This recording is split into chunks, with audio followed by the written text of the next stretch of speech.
Born some 500 years before the birth of Jesus, the Buddha would grow to manhood in a town vanished long ago.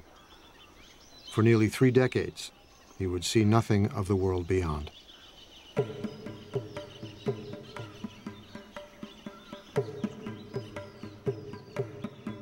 The tales say he was the son of a king, raised in a palace with every imaginable luxury. He was called Siddhartha Gautama, a prince among a clan of warriors. When I was a child, he said, I was delicately brought up, most delicately. A white sunshade was held over me day and night to protect me from cold, heat, dust, dirt, and dew. My father gave me 3 lotus ponds. One where red lotuses bloomed. One where white lotuses bloomed. One where blue lotuses bloomed. The father wants him to be a king, wants him to conquer the world, to be the emperor of India, which at that time was 16 different kingdoms. And it was predicted that he would be able to conquer wherever he wanted if he remained as a king. So the father was creating this artificial environment to coddle him.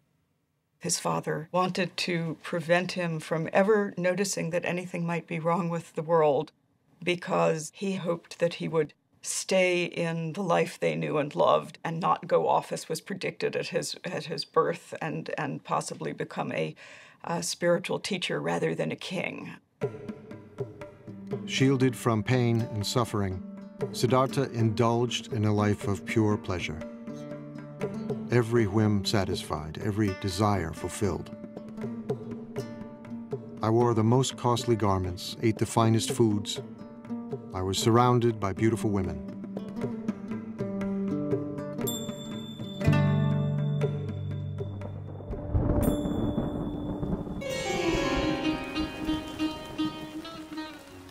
During the rainy season, I stayed in my palace, where I was entertained by musicians and dancing girls. I never even thought of leaving.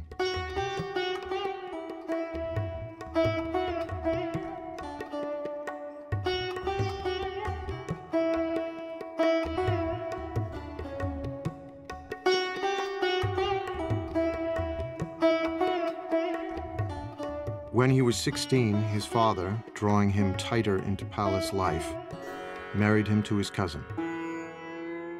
It wasn't long before they fell in love. He was totally in love with her. There is a story that on their honeymoon, which was about 10 years long,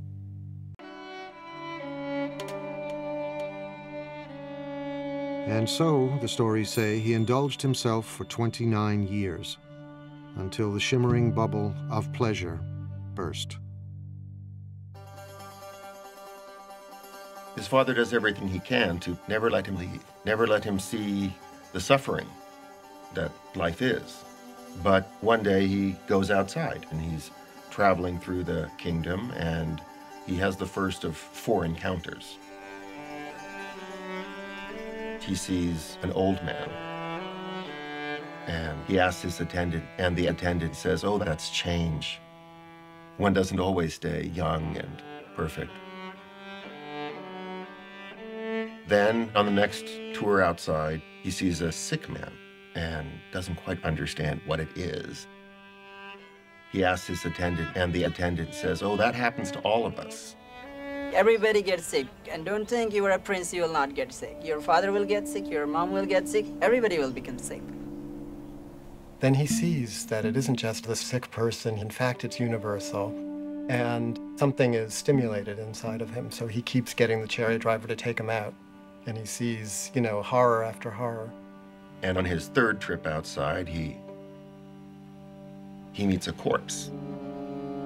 And he recognizes impermanence and suffering and death as the real state of things. The world that he had been protected from, shielded from, kept from seeing. And he was shocked. He was shocked, and he realized this is my fate too. I will also become old. I will also become ill. I will also die. How do I deal with these things? These are universal questions in any human being's life. What it's like to be in a body inside of time and our fate, and how do we navigate that? It really is a tale of the transformation from a certain naive, innocent relationship to your own life to wanting to know the full story, wanting to know the full truth. And then the fourth trip outside, he sees a spiritual seeker, someone who has decided to live a life completely other than his life in order to escape from impermanence, suffering, and death.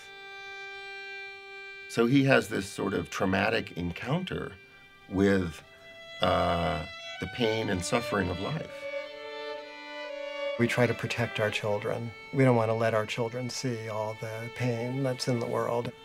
But at a very early age, at a time before he could remember anything, at a time before there was conceptual thought, he already suffered the worst kind of loss that one could suffer.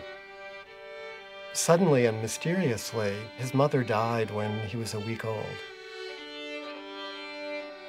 So something tragic happened, right at the beginning.